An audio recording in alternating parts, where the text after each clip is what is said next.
So I'm going to walk you through, and please feel free to ask questions at any point in time. I'll walk you through almost the same presentation I've given every time. Same little bit, you improved it, but kind of let you know where we're at in the industry, what's going on, where we're moving, at least where Show's trying to move, and we're working with the government. And then also I'll walk you through a unity proposal that I gave. Not Show, not Dr. Mullins, nobody else. So Show gets blamed for it, and I apologize for that, but I presented it now to the trainers board, I presented it to the TWEBA board, and I've been asked to present it to the WHAA board, whatever's left of it. So that is the presentation, I'm not real sure what they're going to talk about. So this is, again, this is the presentation. Most of the time I ask, what are the goals from the meeting? If you have 2 or 3 things that you said, okay, at the end of this meeting, what would make it a successful meeting? Somebody. You don't care whether it's successful or not, you don't care if you learn anything. What makes it successful at the end of this meeting? Like everybody on the same page, know what's going on. Same page, you know what's going on. We can do that. Let me tell you, we've got a meeting with Dr. Gibson tomorrow. I tell you, we're going to talk about that meeting. Okay, what's been going on for the last 2 years. So we'll walk through that. Where are we? It's now March 7th, March 8th. You may not know this, but nobody's been decertified. Nothing's happened. We're all still viable. Even though everybody said March 23rd we're going to be decertified. Nothing's happened. That's where we are. We'll talk about that a little bit. We'll talk about the show horse card in case anybody wants to. If you don't want to, you can pass over it. It's really easy. Had a lot of conversations about it. It's been on the chat. Everybody knows about it, but who knows? We'll talk about the other HIO's response. I think it's very important for this group to understand if an HIO has accepted the mandatory penalties, what is the impact? Because in my opinion, they're huge. Trainers and owners. You'll need to understand that. And you have some HIOs. WHAA has accepted. Sheba has accepted. You do have some HIOs that have accepted the mandatory penalties. Right now, Kentucky, Pride, Show, and Heart of America have not accepted. It's the last I heard. I don't know Heart of America's full response, but I'm pretty sure they did not accept. We'll talk about the next steps a little bit. Talk about show. Anybody here in show management? I'll walk you through a little bit about the problems for show management if they don't use an HIO, just so this group can understand a little bit. I'll go through that fast since we don't have anybody involved in show management. But it's pretty important because show management is really an entity that is on point. If any of you are on the chat, disregard what Bahama Mama says about let the government come in and check. Just so we're real clear, the government, if they attend the show, does not have to check a horse. By law, they do not have to. Show management, on the other part, is required by law to disqualify a sore horse and to ensure that all regulations are complied with. I asked this question to a show manager in South Carolina. The guy actually admitted it. We were talking. I said, well, if you don't use an HIO, because Bahama Mama's telling you don't use one, just do it yourself. I said, are you okay with that? He said, well, I don't know. I said, well, do you have somebody that's going to go ahead and weigh the chains? Because an 8-ounce chain or a 6.3-ounce chain on one foot is a violation of the Horse Protection Act, and you are liable. Wow, didn't know that. Did you know that foreign substance, show management is liable to make sure that doesn't happen? Shoeing violations, we'll just have a vet. Of course, the theory is we'll just have a vet check. I can tell you right now, in researching at least 10 vets that I know of, not one of them know the shoeing regulations. Not one. It's kind of scary that you can have somebody check horses who doesn't know what the HPA says or does, and that's going to protect show management. Not. reason it's important is because the government's kind of serious about this stuff this year. And I'll explain to that why that is. Impact on trainers and owners.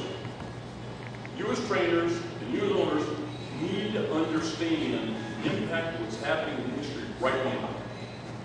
And it's going to continue to happen. This is not going away. We have stuck our heads as an industry into the ground, or backed up and given to the USDA for the last 10 plus years that I've been involved. Y'all have given away all of your rights, or someone gave them away for you. And we're stuck where we're at. And I gotta be honest with you, talking to a trainer who's been in the business probably 35 years, he said, Frank, I don't know if you and the other lawyers can basically dig us out, get us out of the hole that we have dug ourselves into. It is so deep, and we have given up so much. Trying to get it back. Understand, once you give something to the government, trying to get it back is harder than hell. Why do they give it back?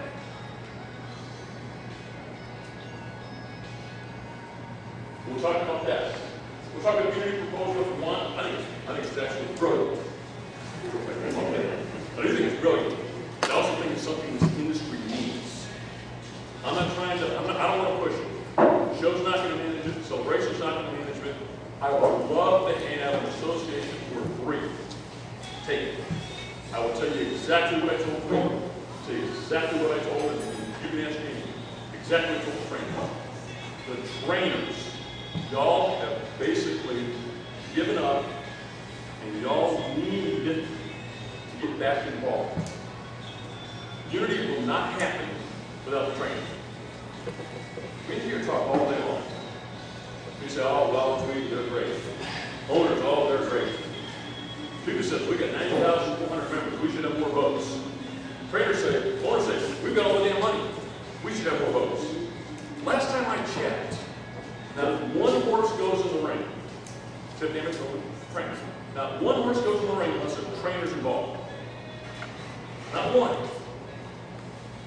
Amateur owner trainer, I understand they have to use some of those, whether they're actually amateur owner trainer, I don't know, but not one. And how much voice do the trainers have? Nothing. The trainers are probably the most important, in my opinion, and I've said this to Bill, Amy, the board, I've said this, we've said this to the owners association. The trainers are the focus. They are right here. If the trainers don't agree to it, it doesn't happen. Show would not be in existence. And 2 years ago, the trainers not unanimously agreed to let Show take over. Understand what we were 2 years ago. Dr. Gibson came in and said, you must have a perfectly smooth posterior passage, no scars, or I'm going to shut it in. Panic. How many horses did you have 2 years ago that had perfectly smooth posterior passages? I didn't have any. I had 2-year-olds. But after that, it didn't look very good. So he was ready to shut the industry down. How many of you know that at the end of 2008, the OIG had done an audit of the National Horse Show Commission and had recommended it be decertified? Full decertification based upon the record of improper DQP inspections, lost tickets, overturned tickets, nothing happening in the industry. It's a report. I'm not making this up. It's a written report recommending commission be decertified and taken out of business. But for shifting to Show, the commission would have been decertified. Guess who was next? Kentucky. Why didn't Kentucky? What would have happened in the industry if that would have been allowed to continue? Would we have an industry? No. Y'all can sit here, when we were down here, we'd be fine. I'm telling you, you would have been exactly what we were accused of years ago by one of the MOs. We would have been relegated to a dog fighter, chicken fighter industry because that's where the government was going. What would have happened if we had not opted out of the operating plan? we'd be out of business. Understand that the government was issuing tickets through and requiring the DQPs through controversial resolution. They were issuing tickets at a pace unheralded in the industry under the operating plan for the purpose of shutting the industry down. These are facts. These are not just numbers I'm making up. These are facts. When we opted out of the operating plan in May of 2009, they had no idea what to do. You can't do that. One of the lawyers that had been providing support for this industry for years said, you can't do that. Really? Show me in the law where I have to do an operating plan. The government never signed it. We signed it, and we agreed to it. I'll show you the mandatory penalties, and I'll show you the operating plan penalties. And when I show you these two sets of penalties, I'm going to ask you, how different are they? They're almost identical. What's the difference? We don't like it. Now we don't like it. That's where the government's going in 2009. All right. Any questions again? Ready? Ready to rock? If I'm going too fast, say something. I'm a fast talker. My wife says you got to. She always tells me you got to slow down. I always give in the correct answer of a good, loving husband. Yes, dear. Those of you who have not instilled this in your husbands, or husbands who have not embraced this, yes, dear works every time. Yes, dear. All right. Current environment. Small, I'll try to read it. So what's happened every year? Every year, the government comes in, we got a big issue. 2007, we had a new operating plan, we had Bill Hawks helping. That didn't work very well for us. We had a new operating plan, big deal. 2008, double jeopardy, the Derrickson case. There was something else that goes on, I can't remember, and I asked Landon and some others, they didn't remember, it was a big deal. The government always has a big deal. Right before the trainers go. Everybody gets uptight. 2009, perfectly smooth posterior passage. We all lived through that bad day. 2010, police of emphasis, and they started with mandatory penalties. For those of you who don't know, in March of 2009, they came down and said the penalty matrix, which you will see, is required. March 9th, March 16th, 15th, we went back and met with Dr. Gibson, Dr. Caesar, and some others, Dr. Mullen, and we basically walked them through. They had about 7 mistakes in the points of emphasis, and mandatory penalties not mandatory. For those of you who don't know, Dr. Caesar issued a restatement where she admitted, by the way, this has never been done by the USDA, never, and they retracted a position. She admitted that the required penalties were only recommended.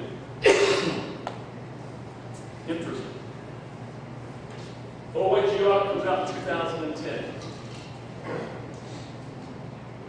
Had the commission not changed to show, when this audit came out, I will tell you right now, we matched up perfectly in 2008 with all of the OIG findings. Conflicted DQPs. Failure to write the correct ticket to the right person. Lost tickets, overturned tickets, inconsistent or fraudulent inspections. There are actually trainers that you should just take up back numbers. That was it. The horse never walked through. That's what was happening before 2009. That's exactly what the government found in their audit for 2008. And it applies to all of the performance padded HO. This is not just NHC Commission, this is Kentucky. All of them. They're right. So they're going down the path of trying to be certified and rulemaking. Y'all understand what rulemaking means? Rulemaking is where a regulatory agency opens it up for comments on and changes the regulatory rules. Rulemaking has been threatened in this industry for years. Never done anything about it.